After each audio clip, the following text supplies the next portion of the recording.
കേരള രാഷ്ട്രീയത്തിൽ ഇന്ന് ഏറ്റവും മോശമായ അവസ്ഥയിൽ നിൽക്കുന്ന മുഖ്യധാര രാഷ്ട്രീയ പാർട്ടി ഏതാണെന്ന് ചോദിച്ചാൽ അതിനുത്തരമാണ് റവല്യൂഷണറി സോഷ്യലിസ്റ്റ് പാർട്ടി എന്ന RSP. നിലവിൽ പാർട്ടി വളരെ മോശമായ അവസ്ഥയിലൂടെയാണ് കടന്നു പോകുന്നത് എന്നുള്ള കാര്യം ഞാൻ പറയാതെ തന്നെ രാഷ്ട്രീയം മനസ്സിലാക്കുന്ന എല്ലാവർക്കും അറിയാം. RSP UDFിൽ എത്തപ്പെട്ടതിനു ശേഷം നടന്ന 2 നിയമസഭാ തിരഞ്ഞെടുപ്പുകളിലും അവർക്ക് ലഭിച്ച 5 സീറ്റുകളിൽ ഒരു സീറ്റിൽ പോലും അവരുടെ സ്ഥാനാർത്ഥികളെ വിജയിപ്പിക്കാൻ പാർട്ടിക്ക് കഴിഞ്ഞിട്ടില്ല. എന്തായാലും നിയമസഭാ തെരഞ്ഞെടുപ്പിൽ ചില നിർണായകമായ തീരുമാനങ്ങൾ UDFിനുള്ളിൽ ഒരുങ്ങുന്നുണ്ടെന്നുള്ള റിപ്പോർട്ടുകളാണ് ഇപ്പോൾ പുറത്തുവരുന്നത്.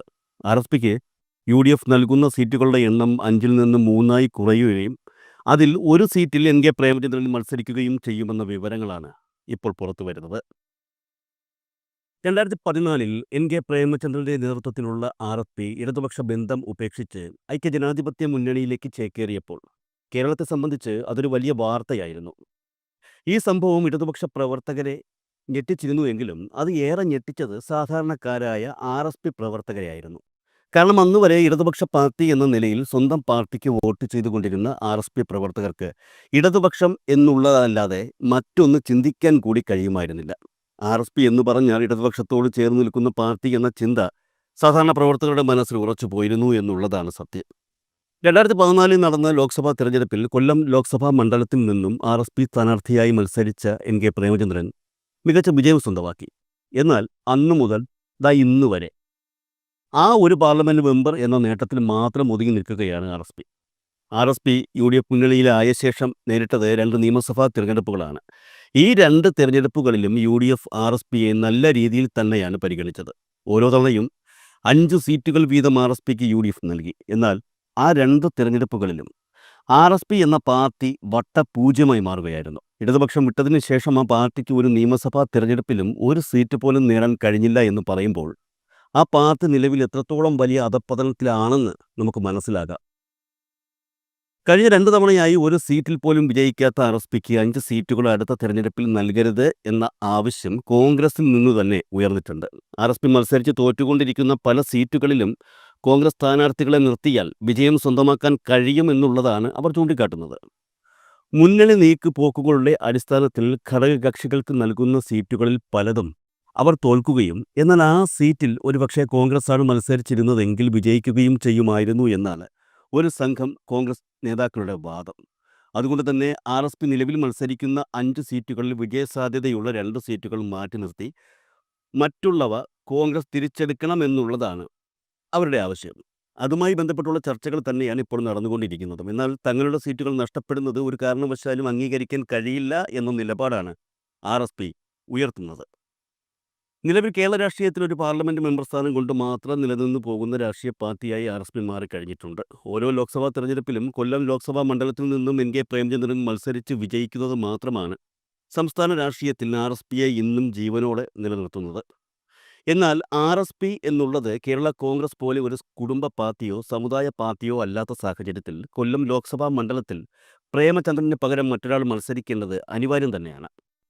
ഇപ്പോൾ തുടർച്ചയായി 3 തവണ RSP MP ആയ പ്രേമചന്ദ്രൻ 2029-ൽ നടക്കുന്ന ലോക്സഭാ തെരഞ്ഞെടുപ്പിൽ മാറണമെന്ന ആവശ്യം ചില RSP നേതാക്കൾ ഉന്നയിച്ചിട്ടുണ്ട്.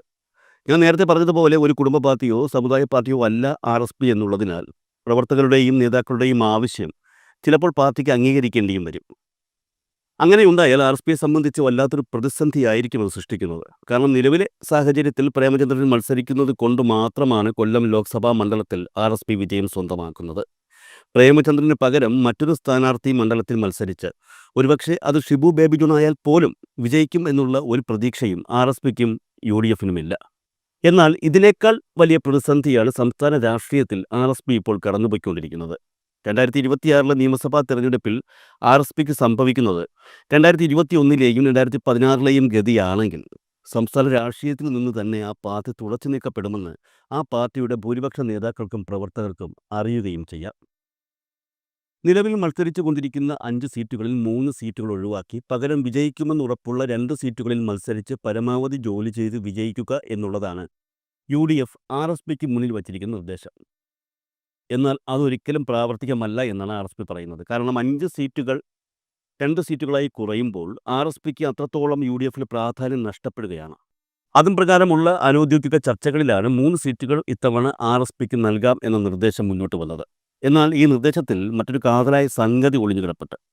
നിലവിൽ RSP മത്സരിച്ചുകൊണ്ടിരിക്കുന്ന 5 സീറ്റുകളിൽ 2 സീറ്റുകൾ, അതായത് RSPയുടെ പ്രധാന സീറ്റായ ചവറയും അതുപോലെ ഇരവിപുരവും അവർക്ക് തന്നെ ലഭിക്കുകയും സ്ഥിരമായി മത്സരിക്കുന്ന മറ്റു 2 മണ്ഡലങ്ങളായ കുന്നത്തൂരും ആറ്റിങ്ങലും കോൺഗ്രസ് ഏറ്റെടുക്കുകയും ചെയ്യും. ഇതിൽ കുന്നത്തൂരും ആറ്റിങ്ങലും സംവരണ മണ്ഡലങ്ങൾ കൂടിയാണ്.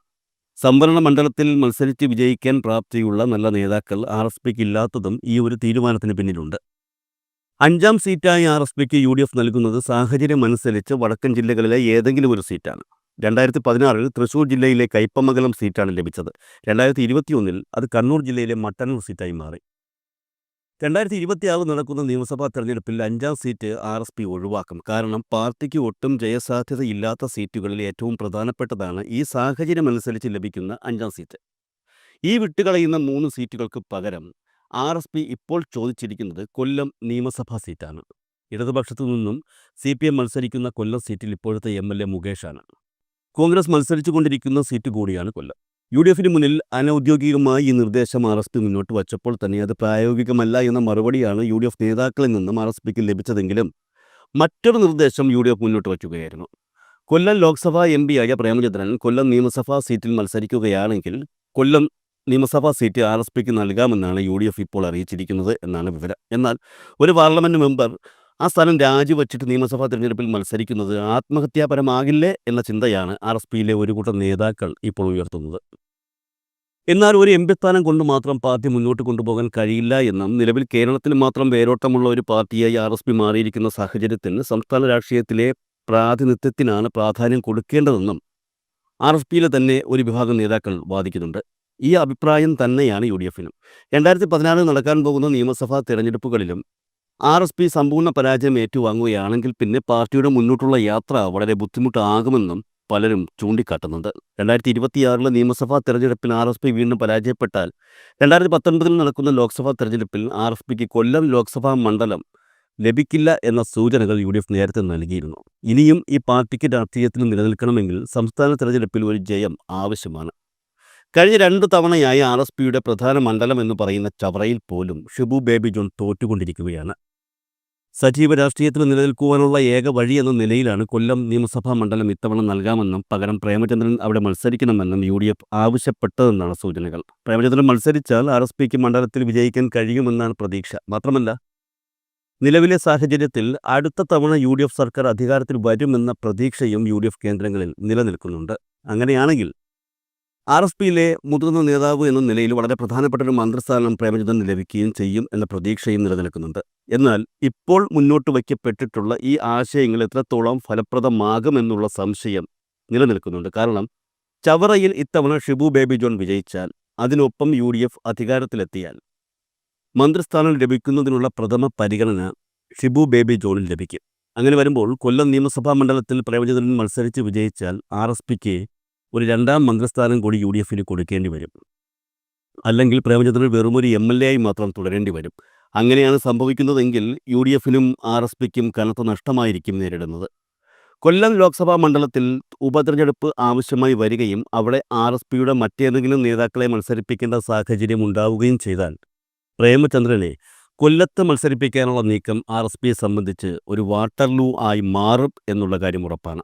എന്നാൽ പ്രേമചന്ദ്രനെ കൊല്ലം നിയമസഭാ മണ്ഡലം മത്സരിക്കാൻ നൽകി വിജയിപ്പിക്കുകയും UDF അധികാരത്തിലെത്തിയാൽ ഒരു മന്ത്രിയാക്കുകയും ചെയ്ത ശേഷം കൊല്ലം ലോക്സഭാ മണ്ഡലം കോൺഗ്രസ് തിരിച്ചെടുക്കാനുള്ള നീക്കമാണ് ഇതിന് പിന്നിലെന്നും ആരോപണമുയരുന്നുണ്ട്. കൊല്ലം നിയമസഭാ സീറ്റിൽ പ്രേമചന്ദ്രൻ മത്സരിക്കണമെന്ന് UDFിൽ നിന്ന് ഇത്തരത്തിലുള്ള ഒരു നിർദ്ദേശം മുന്നോട്ട് വന്നാൽ RSPക്ക് സഹകരിച്ചേ മതിയാകൂ. ലോക്സഭയിൽ നിലവിൽ 16 സീറ്റുകളാണ് കോൺഗ്രസിന് കേരളത്തിലുള്ളത്. അതുകൊണ്ട് തന്നെ UDFിൻ്റെ കയ്യിലുള്ള ഏതെങ്കിലും ഒരു മണ്ഡലത്തിൽ ഉപതെരഞ്ഞെടുപ്പ് വന്നാൽ ധൈര്യപൂർവ്വം അതിനെ നേരിടാൻ UDFന് കഴിയും. കാരണം അവിടെ തോൽവിയായാലും ജയമായാലും ഇപ്പോൾ നിലവിലുള്ള ഫലത്തിൽ മാറ്റമൊന്നും സംഭവിക്കാൻ പോകുന്നില്ല. ഈ ഒരു സാഹചര്യം മുന്നിൽ കണ്ടുകൊണ്ട് തന്നെയാണ് കോൺഗ്രസ് പ്രേമചന്ദ്രൻ മത്സരിക്കണമെന്ന ആവശ്യം ഉന്നയിച്ചിരിക്കുന്നത്. എന്നാൽ പ്രേമചന്ദ്രനെ സംബന്ധിച്ച് ഇരുമനസ്സായി നിൽക്കുകയാണ് കാര്യങ്ങൾ. കൊല്ലം നിയമസഭാ മണ്ഡലം RSPക്ക് ലഭിക്കുകയും അവിടെ മത്സരിച്ച് വിജയിക്കുകയും ചെയ്താൽ സംസ്ഥാനത്ത് ഒരു മന്ത്രിയാകാനുള്ള സാധ്യതയുണ്ടെങ്കിൽ അത് പ്രയോജനപ്പെടുത്തുക എന്ന ഉദ്ദേശം പ്രേമചന്ദ്രനുണ്ട്. കാരണം നിലവിൽ ചവറ നിയമസഭാ മണ്ഡലം സുരക്ഷിതമല്ല. സുജിത് വിജയൻ പിള്ള ജനകീയനായ ഒരു MLA ആയി മാറിക്കഴിഞ്ഞതിനാൽ അടുത്ത തവണ എത്രത്തോളം മണ്ഡലത്തിൽ വിജയസാധ്യതയുണ്ട് എന്നുള്ള കാര്യവും പറയാറായിട്ടില്ല. അങ്ങനെ വരുമ്പോൾ താൻ കൊല്ലത്ത് മത്സരിച്ച് വിജയിക്കുകയും UDF അധികാരത്തിലെത്തുകയും ചെയ്താൽ തനിക്ക് മന്ത്രിയാകാനുള്ള സാധ്യത കൈവരുമെന്നുള്ള കാര്യം പ്രേമചന്ദ്രന് ഉറപ്പാണ്. പക്ഷേ ഇക്കാര്യത്തിൽ ഇപ്പോൾ നിലനിൽക്കുന്ന പ്രധാന പ്രതിബന്ധം എന്ന് പറയുന്നത് ഷിബു ബേബി ജോൺ വിഭാഗം ഈ നിർദ്ദേശത്തെ എതിർക്കുന്നു എന്നുള്ളതാണ്. ഈ പറഞ്ഞ രീതിയിലുള്ള സാധ്യതകൾ യാഥാർത്ഥ്യമായാൽ RSPയിൽ തൻ്റെ പ്രാധാന്യം കുത്തനെ കുറയുമെന്നുള്ള കാര്യം ഷിബു ബേബി ജോണിന് നന്നായി അറിയാം.